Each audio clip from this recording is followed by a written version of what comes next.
Okay, want to hear something crazy? The Nintendo Switch is almost 8 years old. How did that happen? Look at this old man right here. I got this in April 2017. I didn't get one in March because I couldn't find one anywhere, but I finally found one in April, and this is an old man. Although if you want to talk about old men, look at this thing. I still haven't gotten all the gross sticker residue off of my GameCube that's been there since I put this like dinosaur sticker on it that I got from the dentist when I was a kid.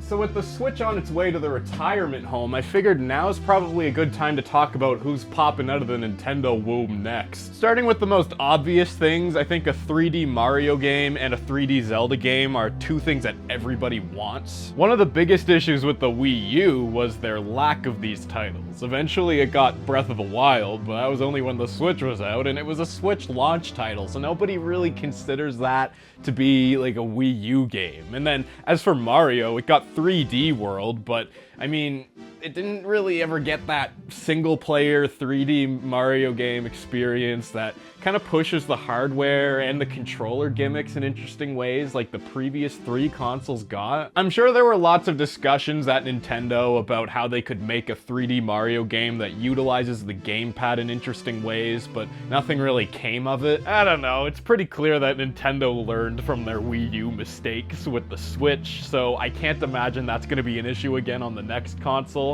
But something I do want to talk about is some smaller franchises that they haven't touched in a while, like F-Zero. That hasn't been around since the GameCube. I can't say I'm particularly attached to this franchise, and I don't think most people are. I mean, there's only a few games in it, and they're pretty old, but it would be cool for Nintendo to revive it, especially since Captain Falcon has become a pretty iconic character through Smash Bros. If they could find a way to incorporate some of Captain Falcon's iconic Smash Bros moves and then like make like a hybrid racing fighting game, that would be kind of cool. Okay, hear me out. Okay, so it's like it's like classic F-Zero, but you can kind of like spring out of your vehicle.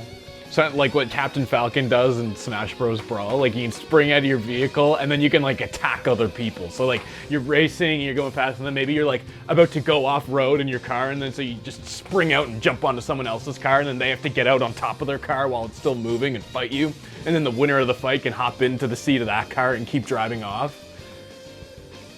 I think it'd be fun. You could Falcon punch people. I think it'd be a cool game. I think it'd be fun.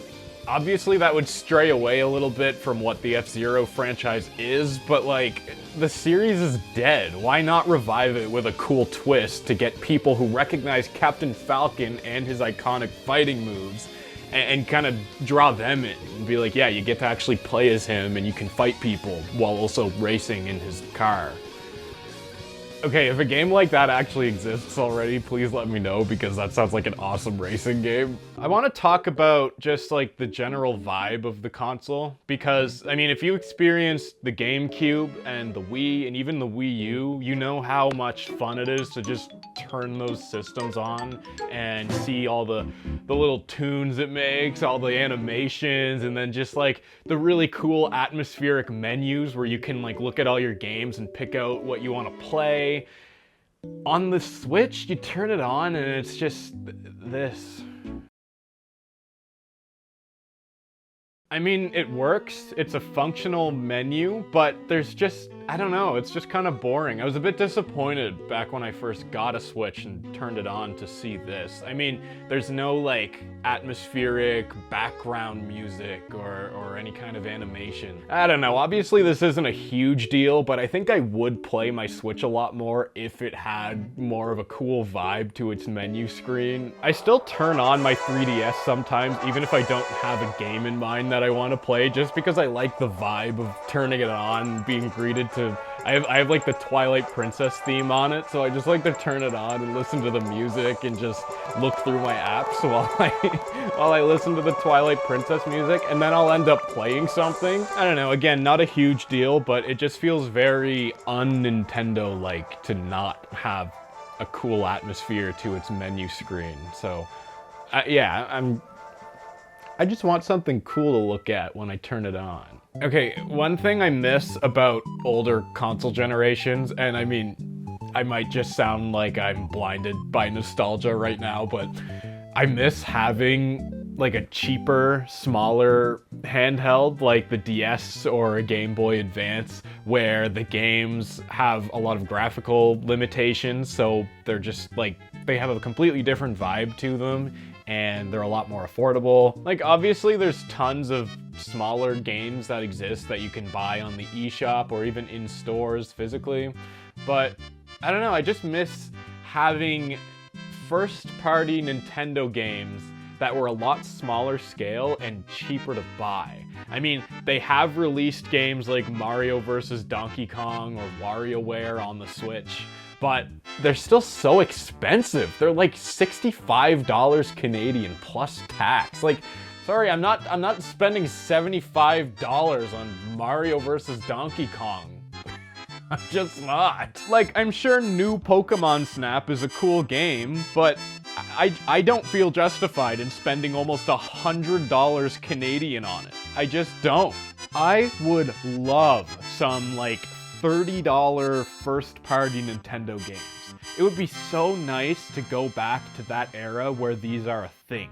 They could all be on the same console, just have these games exist. Have a Mario vs. Donkey Kong style game that's only like 30 bucks. I don't want to pay $75 for this. Like, obviously it's nice to be getting so many big, fully fleshed out games on the Switch, but like, I haven't even started Tears of the Kingdom yet. And obviously that's my own problem, but I find it daunting. It's like, it feels like such a big time commitment to start such a huge game like that.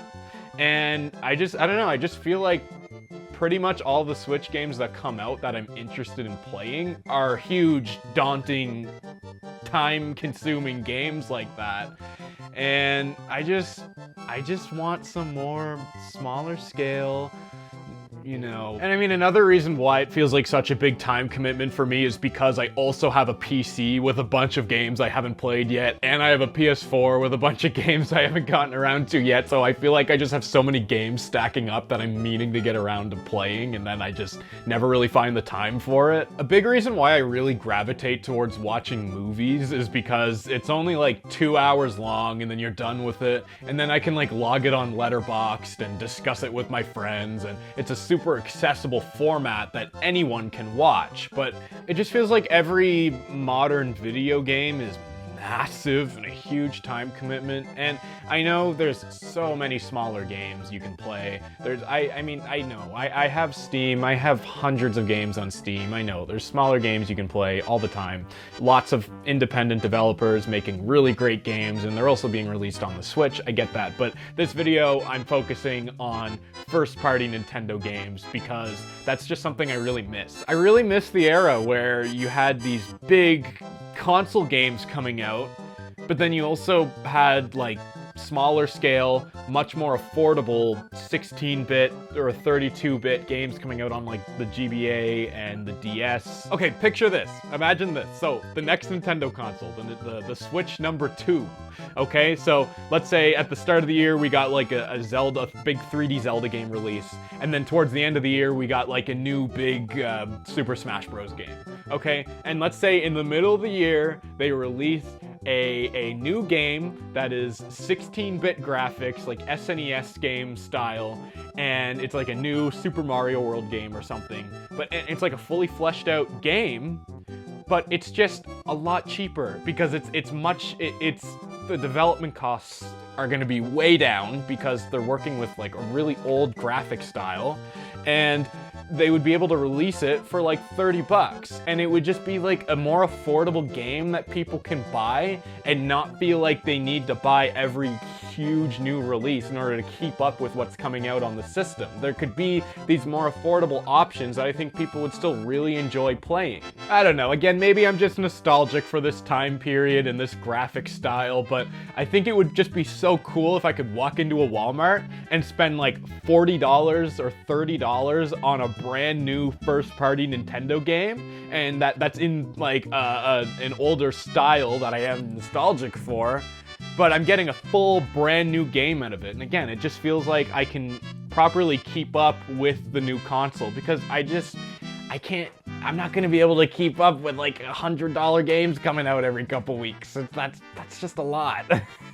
They could even like bundle it with the older games that these new games are kind of based on. Like if they did a new 16-bit style Super Mario Bros. Game, they could bundle it with a port of Super Mario World on the same cartridge. Or like, again, if they did a new Zelda game like that, they could bundle it with A Link to the Past. Keep in mind, this isn't my prediction for what I think they're gonna do on the next console. This is just me rambling about things that I think would be cool. Assuming this new console is going to be backwards compatible with the Switch, I think it would be nice if Nintendo just like cut down the prices on Switch games so that it would be a lot easier for people to catch up on them who maybe didn't get to play everything they wanted to play. That way, like, I don't know, let's just say like Breath of the Wild for Switch is half price. And then that way, when you buy your new system, you can go and get Breath of the Wild. Maybe you're someone who didn't have a Switch and you just wanted to play a couple Switch games you missed out on. That would be a cool way to just justify getting the new console even more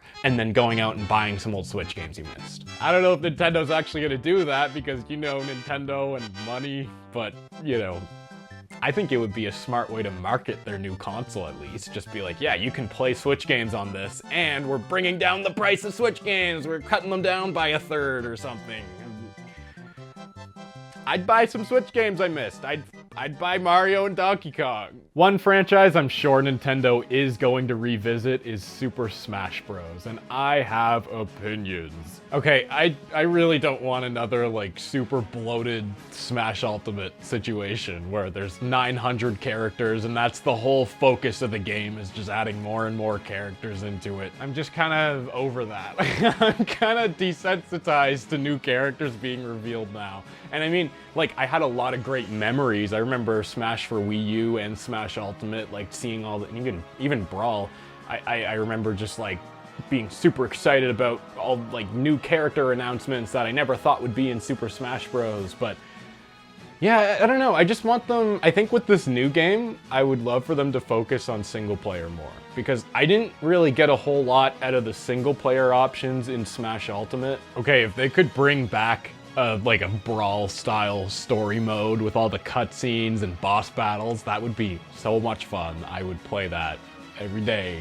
Also, I miss unlocking characters. Like Smash Ultimate, I liked the concept where you started with all the N64 characters and then you had to unlock everyone else, but it was just so easy to unlock everybody so quickly that it just felt like I didn't really achieve anything. Like, I want some actual challenging tasks I have to complete before I can unlock another character. I don't know, I would honestly have to play it again to properly review all the single player content. I just remember being a bit underwhelmed by it. And I found it a bit weird, since the whole idea of the Switch is that you can kind of like take it anywhere and play games anywhere. So I felt like it would make sense if they focused a bit more on single player stuff that you could play when you don't have a Wi-Fi connection and don't have other friends around at a TV to play.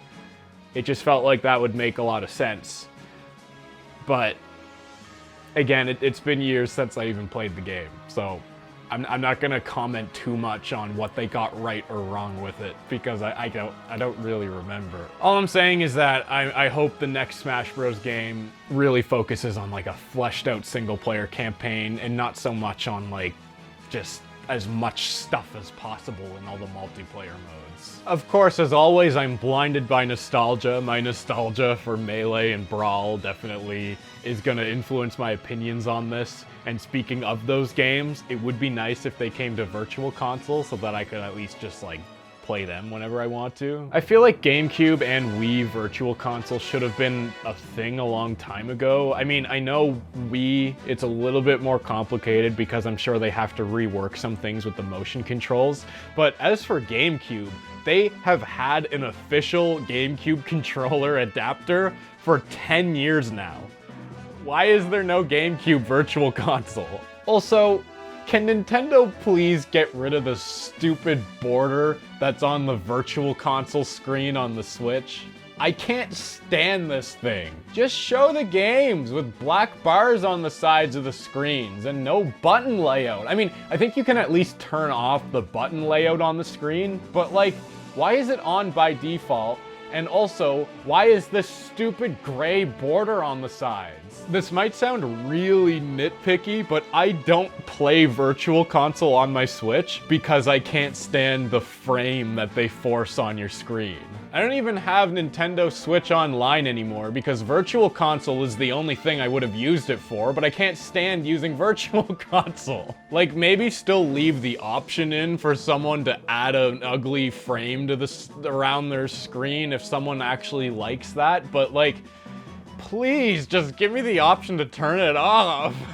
As somebody with OCD, it really bothers me when there's little distractions around a screen I'm trying to stare at. Like if I'm watching a TV in the dark and there's little flashing lights on whatever devices are around the TV, it bothers me. It really annoys me. And I know it annoys a lot of other people too. That kind of thing, it just kind of, it breaks your immersion sometimes to have that. So I really can't stand all of this extra crap on the screen that's taking away my immersion from the game. I have an OLED TV, so displaying 4:3 content on it looks really good because the black pixels that make up the bars on the sides of the screen, those pixels are turned off completely. So it, like, if you're watching something in 4:3 in the dark, it just looks like it's a 4:3 screen. You can't even tell it's a widescreen TV. Having all this crap on the sides of the screen completely ruins that. Not to mention OLED TVs have a much higher risk of burn-in, so it's just like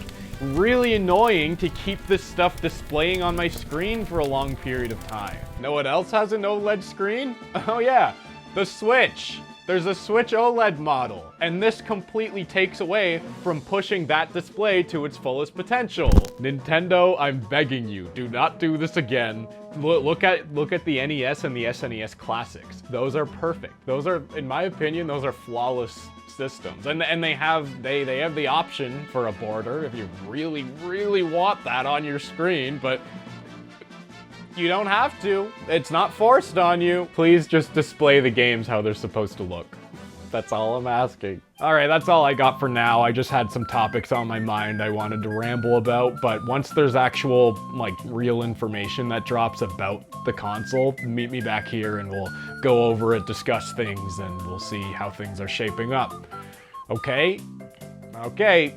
Bye-bye.